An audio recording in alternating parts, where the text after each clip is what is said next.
के जो संस्थापक थे उन्होंने एक नारा दिया था, अंत्योदय।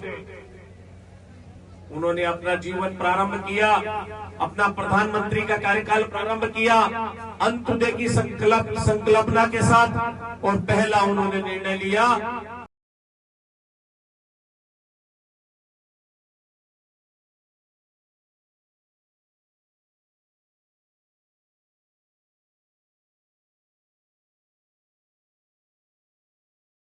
संकल्प 11 साल में संकल्प से सिद्धि तक प्रधानमंत्री जी ने एक आह्वान किया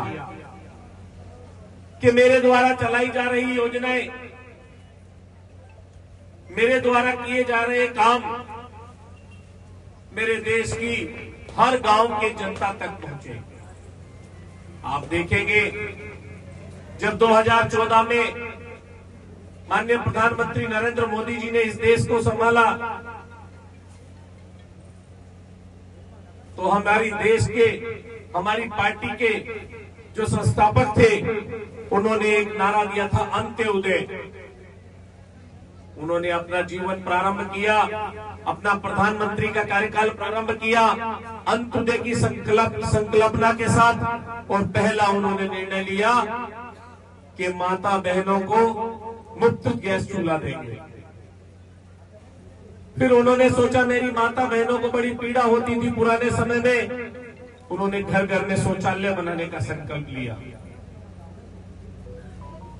ये अंत्योदय की बात करने वाला व्यक्ति सोच सकता है, पहले प्रधानमंत्री योजना में पीएम आवास बनते थे तो मात्र उसमें 46,000 रुपए दिए जाते थे।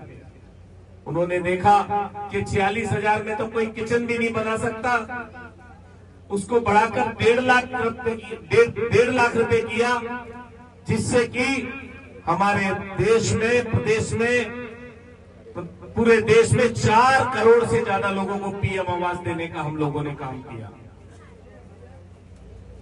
ये बात मैं आपसे इसलिए कह रहा हूं कि पहला कार्यकाल प्रधानमंत्री जी का अंत्योदय में गया कि लोगों की मूलभूत सुविधाओं को पूरा करने का काम करें। फिर उसके बाद उन्होंने जब दूसरा कार्यकाल हम लोगों ने उनको दिया, जो कार्यकाल 19 से प्रारंभ हुआ, तो भारतीय जनता पार्टी ने जो सपने देखे थे, जो संकल्प किए थे, उनको पूरा करने में लगे। चाहे वो राम मंदिर की बात हो तो उसे बनाकर पूरा किया, 370 हटाने की बात हो, सीए लागू करने की बात हो, 3 तलाक लागू करने की बात हो, ये सब चीजें देश के विकास के लिए उन्होंने निर्णय लिए।